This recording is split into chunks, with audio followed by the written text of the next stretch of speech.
Hey guys, welcome to the new comic book review. Today we're talking about Saban's Go-Go Power Rangers number 21. It says it's part of Unnecessary Evil. I'm excited. I don't know what it has to do with that, but yeah, because it might be one of the things like this, like a kind of, I guess, a prelude maybe, I guess, or somehow it's connected to it. I don't know yet 100% what Unnecessary Evil is yet. We'll figure it out. It has to do with just Zed and him being here now. Because, I mean, it's spoiler alert, but I'm going to talk about it anyway. Zed's in the book, so now Rita's gone and Zed's here, so that's interesting. But we'll talk more about that when we come to it. If you don't know, I love the Power Rangers comics. Saban's Go-Go Power Rangers and Mighty One Power Rangers book by Boom Studio are great. And also any of the other Power Rangers books they did, like the Power Rangers Pink miniseries, any of the annuals and specials. Everything Power Rangers related by Boom Studio has been awesome. The only one I had not read yet is, I think, the Aftershock comic about the movie, the one they did on the movie. But other than that, yeah. So let's jump into issue 21, see what happens in Power Rangers, because it's so awesome. Starts off with, obviously, Tommy and Kimberly on a date. And they realize, like, oh, they're kind of like, we don't have anything to sing to themselves, like, we don't really have anything in common, and why didn't I say that, you know, being teens, whatever. And then they eventually get to, like, that's not how explosions work. If when we fought that one guy, like, they start talking like an actual couple about, like, yo, because we're Power Rangers, we're talking about, like, we know how actually explosions and all this stuff works. I'm like, I don't know what's going on, this kind of sucks, I'm like, I don't know what's going on, so yeah. That's weird, if you're a superhero and then you go to see an action movie, does that diminish the action movie? Does that diminish the movie? Does movies get diminished if you're a super... Like, if I was a superhero and I went to see a movie, would that be... Like, I can't go see a superhero movie, I'm like, I'm a superhero, so why would I go see a superhero movie? And, like, would I think it's stupid? Like, as being a superhero, I don't know, that's interesting. Like, what if Batman wants to see Batman, or Superman wants to see one of the Superman movies? I'm like, interesting. But besides, and since... random topic, obviously, to get back to the book, after that, Tommy's like about to kiss her, and he's like, sorry, too fast. And then Tommy goes off, and he's walking down an alleyway for some reason. I'm like, first of all, why are you walking down this creepy alleyway? I think that's where you died once. Yeah, so yeah, maybe you shouldn't be doing that because somebody's coming up behind you. And it's actually Kimberly and they kiss, and it's like, yeah, basically like we're a couple now, and that's kind of great. And that was kind of like a thing that happened like completely 1 year after the arrival there. So this is like really this happened before what's going on now. Now we cut to a little bit later in the timeline. I think it's because it starts off with 1 year after arrival day. Well, I don't know what that means, but I'm saying maybe this is 1 year after Tommy came into the thing, so that's great. And then we cut to the Power Rangers fighting the giant monster. Obviously Tommy comes, they're not doing so good. Tommy comes in, helps the Rangers out. We have to leave immediately because his powers are not working right and he's having problems with them. Obviously he's going to turn into the White Ranger. He's going to eventually, turn into the White Ranger. So that's something we're not too much to worry about. So we know he's going to turn into the White Ranger. It's not too much to worry about. They transform their Zord, I think, into like the... Do they keep it the same? Is it the same? No, I think they changed. Yeah, they changed it, I think. They changed the Zord or something, I think. Look at the design. This one looks different in the face. So I'm like, oh come on, you couldn't keep the designs really. These ones you keep. What could the designs keep changing? And it could be because some of the pictures it's just weird. It looks like one of the pages. I don't know. Some designs on the heads look a little different. But they thought the monster honestly. Then we get back to the command center and Tommy talks about like, hey, I'm losing my. Can't you leave my powers really? If I can, it's just for small amounts of time and all this stuff. And like. It doesn't. No matter what, it's like it's none of you guys' fault. It's it's none of you guys' fault for whatever it's the reason. Billy can't find a solution. He tried a bunch of stuff. And it's like, yeah, no matter what, I was still a Ranger. Even if my powers go, I was a Ranger. You can't take that away from me. I always will be a Ranger, even if I don't have a coin. Because I don't think you need the powers to really be a Ranger, in my opinion. So, then we cut to the moon. Obviously, we see Goldar and Babu and the whole. Rita's whole 4 games, the guy who makes all the stuff with the little clay things, I forget his name. Finister,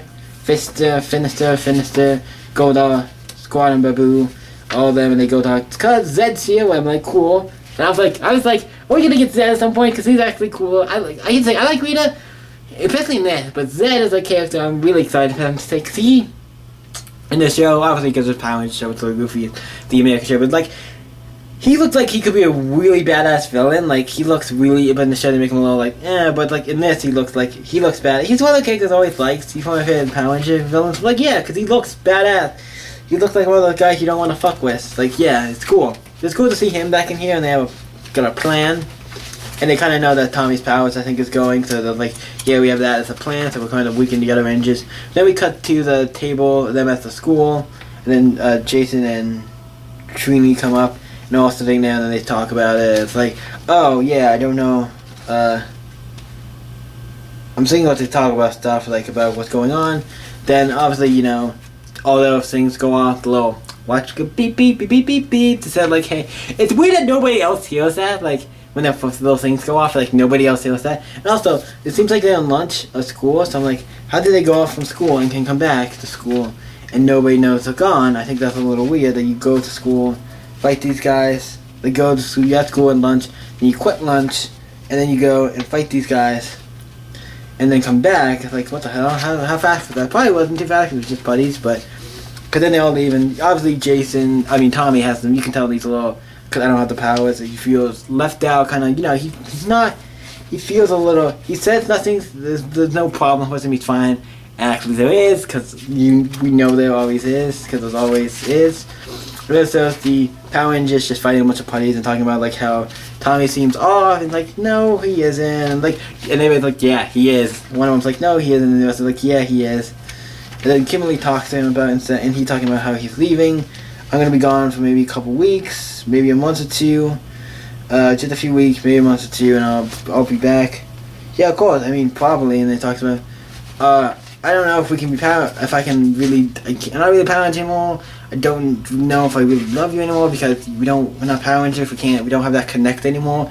We both had, like, the reason I kind of thought we liked each other, because we both were Power Rangers and we both talk about stuff, That was like, we can't, like, but for the record, I don't care about, not like he says I don't care about, I'm like, eventually you guys are going to be Power Rangers at some point, so you're not going to have that, yeah, you have all these stories to talk about, but still, it's like, you're not going to be a Power Ranger at some point, so that's kind of, but he's saying, like, I care a lot about you, Kim, so if you ask me to stay, I'll stay, but please don't, like, I don't want to stay, please, if you say to stay, I'll stay, but please don't let me stay.